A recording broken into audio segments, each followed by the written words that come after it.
अनागारिक धम्मपाल नाम था और 17 सितंबर 1864 को पैदा हुए थे। यानी पेरियार रामास्वामी नायकर से 15 साल पहले पैदा हुए, लंका में पैदा हुए थे। और अमेरिका न्यूयॉर्क के एक बौद्ध भिक्षु ने आकर उनका नाम जो है ये धम्मपाल रखा था।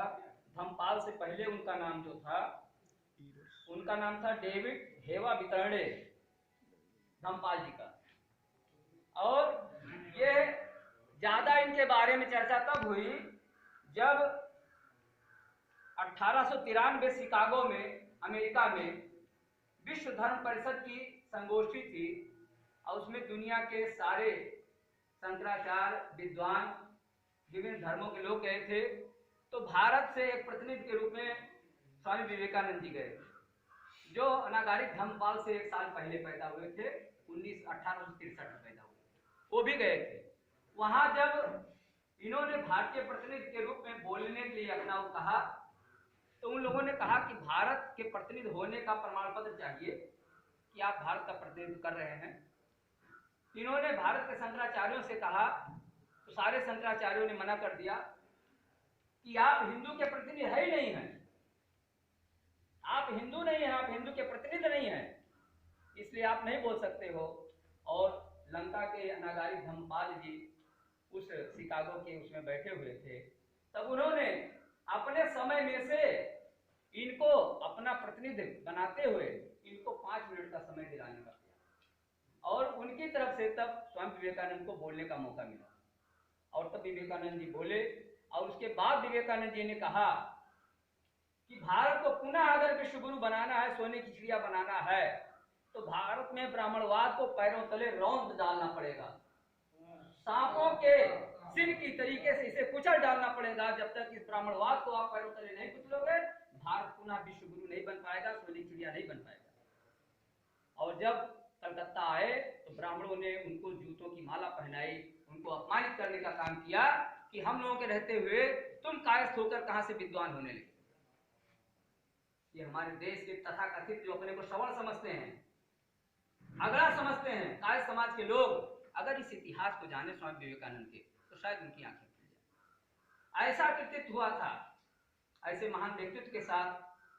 तो वो अनागारिक धम्मपाल जी थे जिन्होंने सबसे पहले बौद्ध गया में आकर 1891 में उन्होंने महाबौद्ध सोसाइटी का निर्माण किया। बाबा साहब पैदा भी नहीं हुए थे उस समय, गया में आकर उन्होंने वो किया था। और बौद्ध विहारों की आजादी के लिए उसके बाद यहाँ पर आए, कुशीनगर में आए, और इस तरीके से उन्होंने जगह जगह जाकर जो है बौद्ध धर्म की आजादी के लिए उन्होंने यहाँ पर जो बौद्ध विहार थे उसके लिए उन्होंने कार्य किया था। और ऐसे अनागारिक जो वास्तव में जो है 25 साल की अवस्था में इतना जो है वो, जबकि उनके माता पिता बहुत करोड़पति अरबपति आदमी थे, लंका के व्यापारी परिवार के थे, लेकिन नहीं जो है उन्होंने इसकी परवाह नहीं किया। और फिर उसके पश्चात जो है उनके बताए हुए रास्ते पर चलकर जो है हमारे देश में बौद्ध धर्म का जो विकास दिखाई पड़ रहा है, बौद्ध धर्म के जो हमारे महापुरुषों में गिनती होती है उसमें अनागारिक धम्मपाल का विशेष जो है सम्मान के साथ नाम लिया जाता है। अनागारिक धम्मपाल का इतिहास इस देश के लोग न जानने पाए, न समझने पाए, पेरियार रामास्वामी का इतिहास न जानने पाए। ये अनागारिक धम्मपाल जी, उन्होंने स्वामी विवेकानंद को, जिनका नाम नरेंद्र दत्त था, जो स्वामी बने थे, एक स्वामी वो थे, एक स्वामी जो है पेरियार साहब थे, इन दोनों स्वामियों का मार्गदर्शन किया था। और उनकी वजह से जो है हमारे देश में आज जो बौद्ध धर्म की स्थिति दिखाई पड़ रही है, ये उनका बनाया हुआ, उनकी बनाई हुई व्यवस्था है, जिसके कारण से जो है आज हम जो है ये पेरियार साहब की, तो उनके इतिहास को दबाने के लिए, पेरियार साहब के इतिहास को दबाने के लिए कि बौद्ध धर्म का जो उदय उन्होंने किया था, इस नाते 17 सितंबर को विश्वकर्मा जयंती थोपी गई। विश्वकर्मा भगवान को काल्पनिक भगवान के रूप में आपके बीच में स्थापित किया गया। हिंदू धर्म में तो तमाम काल्पनिक भगवान हैं, यहां तक कि जिसके बारे में पेरियार रामास्वामी नायकर ने लिखा था ए टू रीडिंग ऑफ रामायणा, वो ए टू रीडिंग ऑफ रामायणा में भी उन्होंने कहा था राम नाम का कोई व्यक्ति दुनिया में पैदा ही नहीं हुआ था। जब पैदा ही नहीं हुआ था रामचरितमानस और रामायण का क्या मतलब? उनके ऊपर मुकदमा दायर किया गया। और आपको ताजुब होगा, भारत की न्यायपालिका में आप जानते हो, तो वो भी सुप्रीम कोर्ट में बिना एडवोकेसी किए कोई पैरवी नहीं कर सकता है। कक्षा 8 पास थे रामास्वामी नायकर, कक्षा 8 पास थे, और इन्होंने 20 बोरा रामायण भर के ले गए जो विभिन्न भाषाओं में लिखी हुई थी, और इन्होंने वहां पर कहा कि मैं अपने केस की पैरवी खुद करना चाहता हूं। तब जज ने परमिशन दिया कि ठीक है आप कर सकते हैं, और उसके बाद इन्होंने खुद पैरवी किया और चैलेंज किया, यदि हमारे केस में आप भेदभावपूर्ण तरीके से जजमेंट देने का कार्य करेंगे तो इस केस को मैं इंटरनेशनल कोर्ट ले जाऊंगा, जहां एक भी ब्राह्मण जुडिशरी का नहीं होगा, और तब इस देश की न्यायपालिका की जो है धज्जी उड़ जाएगी, अपमान होगा। इसलिए मेरे केस में निर्णय देने से पहले 100 बार सोच लीजिएगा। एक कक्षा 8 पढ़ा हुआ व्यक्ति वो कह रहा है कि जो है ये जो भगवान की व्यवस्था है ये काल्पनिक है, कोई शक्ति नहीं है।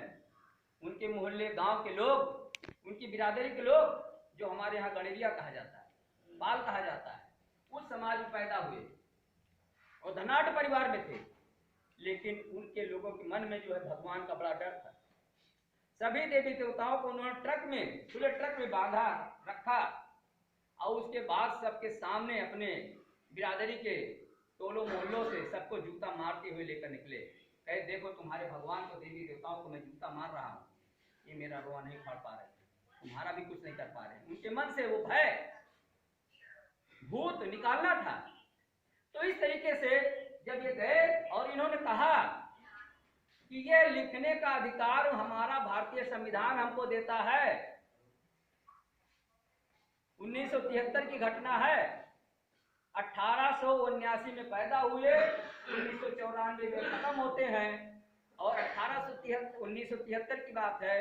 कहे कि भारतीय संविधान के मौलिक कर्तव्य के अनुच्छेद 51A(H) के अंतर्गत ये दिया गया है, और भारतीय संविधान की प्रति आपने दिया और कहा पढ़िए, इसमें प्रत्येक भारतीय नागरिक को यह कर्तव्य और अधिकार है कि वो ढोंग, पाखंड और वैज्ञानिक व्यवस्था को जड़ मूल से निकालने का काम करे, और प्रत्येक भारतीय नागरिक को तर्क की बात, विज्ञान की बात, ढोंग पाखंड से मुक्ति की बात बताने का कार्य करे। जब ये बातें रखी, सुप्रीम कोर्ट के जज सब आश्चर्यचकित रह गए कि कक्षा 8 पास व्यक्ति जो है इतनी मजबूती के साथ भारतीय संविधान का अध्ययन करके और वो जो है कोर्ट कर रहे हैं। तब जो है सुप्रीम कोर्ट के जजों ने इनको जो है इनकी एक रीडिंग ऑफ रामायण बहाल की, और तब इन्होंने हर्जा खर्चा का मुकदमा दायर किया। 319 रुपया 25 पैसा भारत सरकार से, राजकोष से इन्होंने हर्जा खर्चा लिया। इस तरीके से, और हमारे देश में हम लोग उन्हीं के पूरे वंशज हैं, बच्चे हैं। लेकिन एक पत्रिका हमारे देश में चल रही थी, अम्बेडकर टुडे। अम्बेडकर टुडे क्यों बंद हुई? क्योंकि हमारी कुर्सी चली जाएगी, केवल हमारी कुर्सी चली जाएगी। और जब कुर्सी का लालच आ जाता है, स्वार्थ आ जाता है, तब राजनीति आ जाती है। अगर कुर्सी का लालच, स्वार्थ नहीं आता है तो राजनीति की परिभाषा आदमी नहीं सीखता है।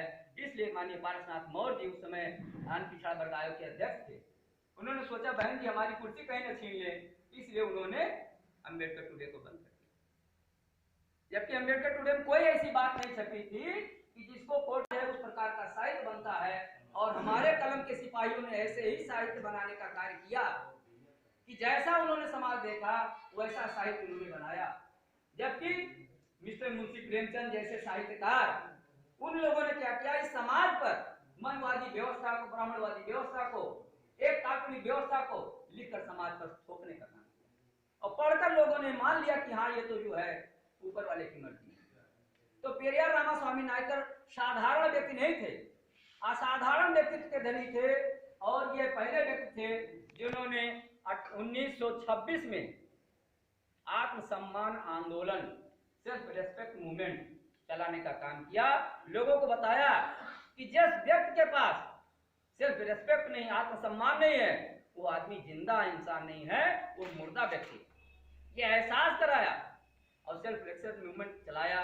उसके बाद 1928 में इन्होंने आत्मसम्मान विवाह का जो है स्थापना किया आत्मसम्मान विवाह के माध्यम से जो है, उसमें 22 साल कम से कम न्यूनतम लड़कियों की विवाह की एज रखा कि 22 साल से नीचे की किसी लड़की का विवाह नहीं होगा। पुरोहिताई विद्या की इन्होंने शुरुआत कराई और ये पहले व्यक्ति थे 1929 में जिन्होंने नसबंदी जैसे कार्यक्रम को स्टार्ट करने का काम किया। परिवार नियोजन, हमारे लोगों का परिवार कैसे सीमित हो, हम कैसे सुखी रहें, हम कैसे विकसित हों, ये कार्य करने का काम किया। और इतने नहीं, देवदासी प्रथा हमारे देश में आप लोगों ने सुना होगा। देवदासी क्या होता है? देवदासी दक्षिण भारत में मंदिरों में वो जो है लड़की जब पैदा होती है तो भगवान के रूप में जो है उनको सौंप दिया जाता है और उसके बाद फिर क्या होता है कि सबसे पहले उस लड़की का विवाह किससे होता है? उस मंदिर के पुजारी से होता है। बिना मंदिर के पुजारी के उस लड़की के विवाह दोबारा कहीं हो नहीं सकता है और दोबारा उसका विवाह तब होगा जब मंदिर का पुजारी मांग चाहेगा तब होगा। इस तरीके से उत्पन्न जो है संतानें, उनको कहा जाता था हरि की औलाद है, वो भगवान की औलाद है और वो देवदासी बना दी जाती थी। तो उस देवदासी प्रथा का अंत करने का काम भी जो है पेरियार रामास्वामी नायकर ने कराया। इतना महान आंदोलन चलाने वाले, जब ये कांग्रेस वर्किंग कमेटी तमिलनाडु के अध्यक्ष थे, जब इन्होंने वहां पर सम्मान और अधिकार की बात की तो कांग्रेस के गुंडों ने इनके ऊपर ईंटें और पत्थर फेंके। ये चाहते थे, इनके साथ भी ऐसे लोग थे, लेकिन इन्होंने कार्य नहीं किया। स्वदेशी आंदोलन चला तो उसमें यह हुआ कि जो है हम विदेशी सारी चीजों का जो है बहिष्कार करेंगे। तो इनके पास 1000 ताड़ के पेड़ थे जिसके द्वारा ताड़ी निकाली जाती थी और वो ताड़ी बेची जाती थी, विदेशों भेजी जाती थी। उन्होंने 1000 ताड़ के पेड़ों को कटवा दिया। जो स्टाम्प होता था उसमें अंग्रेजों का, जैसे आज जो है 100 की नोट बनी रहती है, ऐसे उस समय वो था, उसको इन्होंने जो है नोट था 1000 के जो है पूरा उन्होंने जलवा दिया। यानी विदेशी व्यवस्था का इन्होंने खुलकर विरोध किया। आप देख रहे होंगे चीवर धारण किए। विश्व बौद्ध सम्मेलन में बाबा साहब के साथ में रंगून में गए थे, परिवार सहित गए थे। बहुत से लोग कहते हैं कि नहीं वो तो बौद्धिस्ट थे ही नहीं। उन्होंने स्वयं बौद्ध संगीत अपने यहाँ कराई छोटे स्तर पर। तो ऐसे महान व्यक्ति की जो है क्या कहते हैं क्रांति हमारे देश में, हमारे प्रदेश में न फैलने पावे। निश्चित रूप से इसमें बहुत बड़ी साजिश राजनीति की है, राजनीतिक दलों की है, जिन्होंने दूसरे के इशारे पर पेरियार की मूर्ति लगाने से जो है अपने हाथ खड़ा कर दिया कि मैं पेरियार की मूर्ति नहीं लगाऊंगा। पेरियार के नाम से मेला लगा लेकिन पेरियार की मूर्ति नहीं लगी, क्योंकि हमारी कुर्सी चली है। ऐसे लोग थे, ऐसे लोग हैं और ऐसे लोग रहेंगे।